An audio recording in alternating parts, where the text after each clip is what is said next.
Assalamualaikum warahmatullahi wabarakatuh. Yang saya hormati Bapak dosen dan yang saya sayangi rekan-rekan mahasiswi dari Universitas Cyber Asia. Mohon izin memperkenalkan diri, nama saya Vika Permatasari.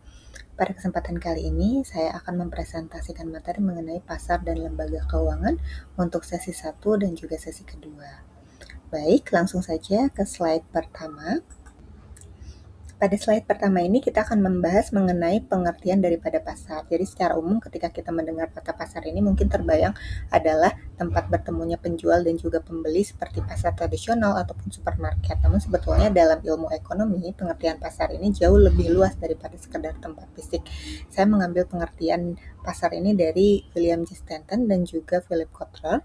Dari kedua definisi tersebut, saya menyimpulkan bahwa yang dimaksud dengan pasar ini adalah sekumpulan orang yang memiliki kebutuhan atau keinginan, mereka mempunyai daya beli dan bersedia melakukan transaksi untuk memperoleh kepuasan.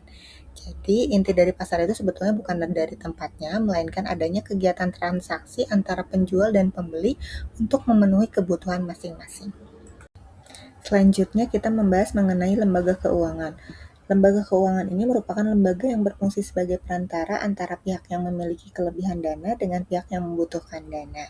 Jadi dalam sistem keuangan Indonesia ini, lembaga keuangan dibagi menjadi dua kelompok. Yang pertama adalah lembaga keuangan bank dan yang kedua adalah lembaga keuangan bukan bank atau LKBB. Perbedaan utama antara lembaga keuangan bank dan lembaga keuangan bukan bank ini terletak pada cara penghimpunan dana masyarakat. Bank ini dapat menerima simpanan masyarakat, sedangkan kalau LKBB ini lebih fokus pada pemberian jasa keuangan lainnya. Selanjutnya kita masuk ke beberapa jenis lembaga keuangan bukan bank yang sering dimanfaatkan oleh masyarakat yaitu thrift, asuransi, sekuritas, pembiayaan atau leasing, dan juga reksadana. Jadi meskipun kelima lembaga ini tuh punya layanan yang berbeda, semuanya punya tujuan yang sama, yaitu membantu masyarakat dalam mengelola keuangan sesuai dengan kebutuhan. Nah, thrift ini berperan dalam menyediakan layanan tabungan dan pinjaman. Kemudian asuransi berfungsi memberikan perlindungan terhadap berbagai risiko seperti kecelakaan, sakit, maupun kerugian ataupun bencana. Lalu ada sekuritas ataupun bank investasi ini berperan untuk membantu perusahaan memperoleh tambahan modal melalui penerbitan saham ataupun obligasi. Lalu leasing ini adalah lembaga yang membantu masyarakat memperoleh barang seperti kendaraan atau peralatan usaha melalui sistem cicilan. Dan yang terakhir ini adalah reksadana, yaitu wadah investasi yang menghimpun dana dari banyak investor untuk dikelola oleh manajer investasi. Jadi dari beberapa penjelasan tersebut dapat kita lihat bahwa setiap lembaga memiliki perannya masing-masing. Ada yang membantu memberikan pembiayaan, ada yang membantu memberikan perlindungan terhadap risiko, ada pula yang membantu masyarakat maupun perusahaan dalam melakukan investasi. Nah, ini merupakan beberapa contoh lembaga keuangan bukan bank, yaitu asuransi, dana pensiun, koperasi simpan pinjam, pegadaian, dan juga bursa efek. Masing-masing ini memiliki fungsi yang berbeda, tetapi sama-sama untuk membantu masyarakat dalam mengelola keuangan.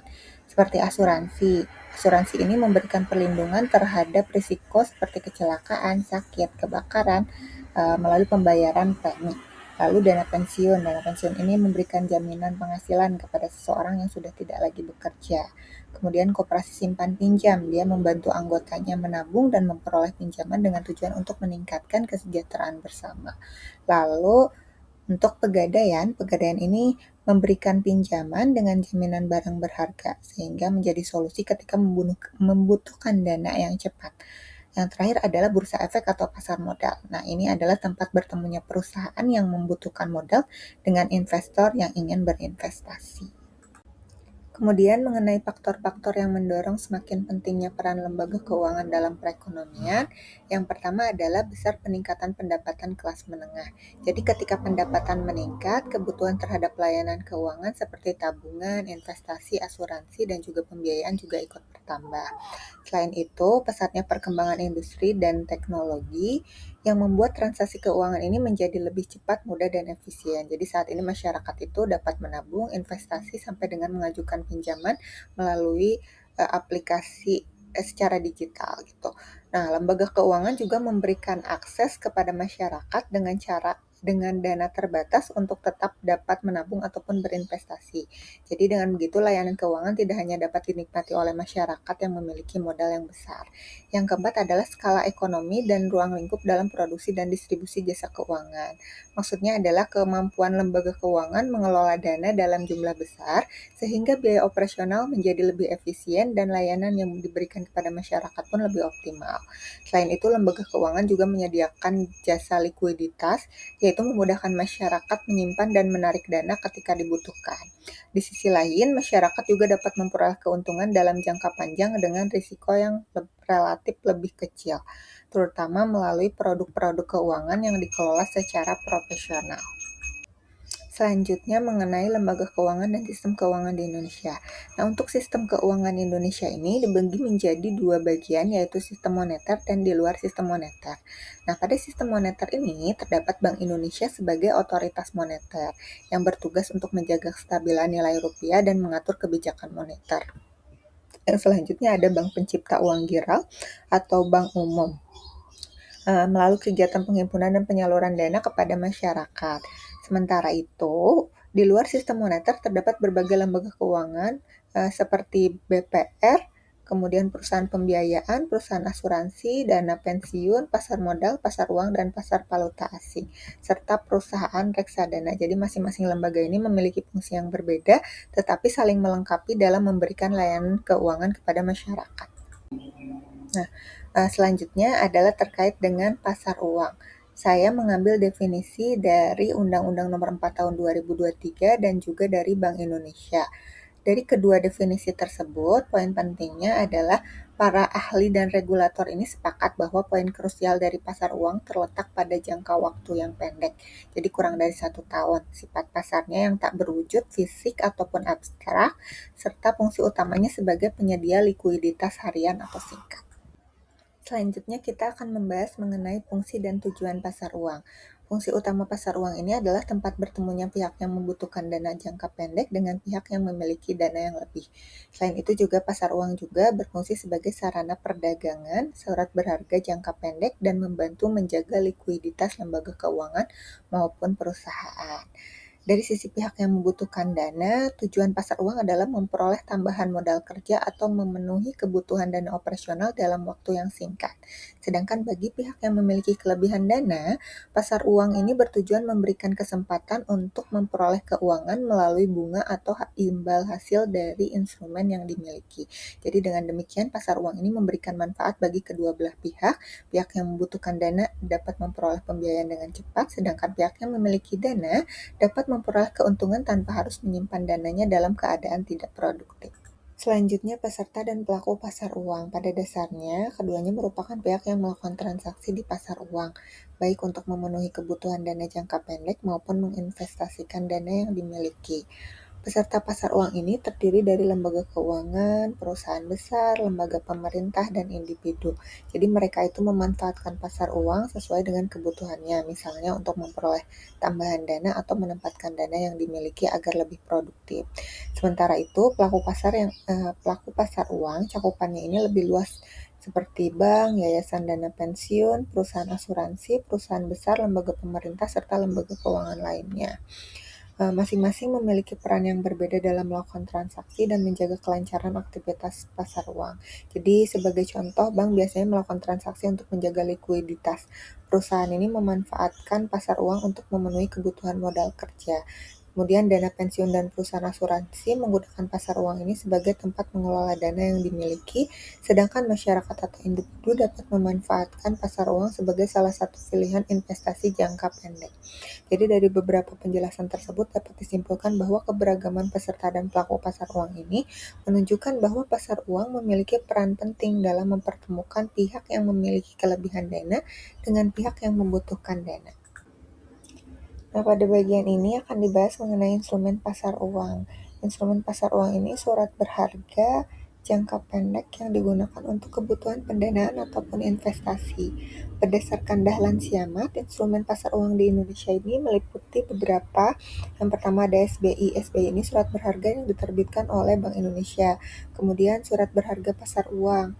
Ini adalah surat berharga jangka pendek yang dapat diperjualbelikan. Kemudian sertifikat deposito. deposito yang bisa dipindah tangankan sebelum jatuh tempo. Kemudian ada commercial paper, ini adalah surat utang jangka pendek yang diterbitkan oleh perusahaan. Ada call money atau pinjaman jangka pendek antar bank. Kemudian ada reforecast agreement, yaitu jual beli surat berharga dengan janji akan dibeli kembali. Kemudian banker acceptance, yaitu surat berharga yang digunakan dalam transaksi ekspor dan impor. Jadi, semua instrumen tersebut digunakan untuk membantu memenuhi kebutuhan dana dan investasi dalam jangka pendek. Nah, kemudian indikator pasar uang. Jadi, indikator pasar uang ini digunakan untuk melihat kondisi dan perkembangan pasar uang. Jadi, lewat indikator, pemerintah dan pelaku ekonomi ini bisa tahu apakah pasar uang ini tuh lagi stabil atau enggak gitu. Nah, kemudian, instrumen pasar uang yang ada di Indonesia, menurut Dahlan Siamat itu ada beberapa. Yang pertama ada suku bunga pasar uang antar bank, dia yang menunjukkan tingkat bunga pinjaman antar bank. Kemudian ada volume transaksi antar bank, dia menunjukkan banyaknya transaksi yang terjadi. Ada JIBOR, adalah acuan suku bunga pinjaman antar bank. Suku bunga deposito yang menunjukkan keuntungan yang diperoleh dari simpanan deposito. Kemudian ada nilai tukar rupiah yang menunjukkan nilai rupiah terhadap mata uang asing. Ada suku bunga kredit, adalah bunga yang dikenakan kepada peminjam. Ada juga inflasi yang menunjukkan kenaikan harga barang dan jasa secara umum. Ada IHK yang digunakan untuk mengukur tingkat inflasi. Kemudian sertifikat Bank Indonesia yang menjadi salah satu instrumen yang digunakan untuk menjaga stabilitas pasar uang.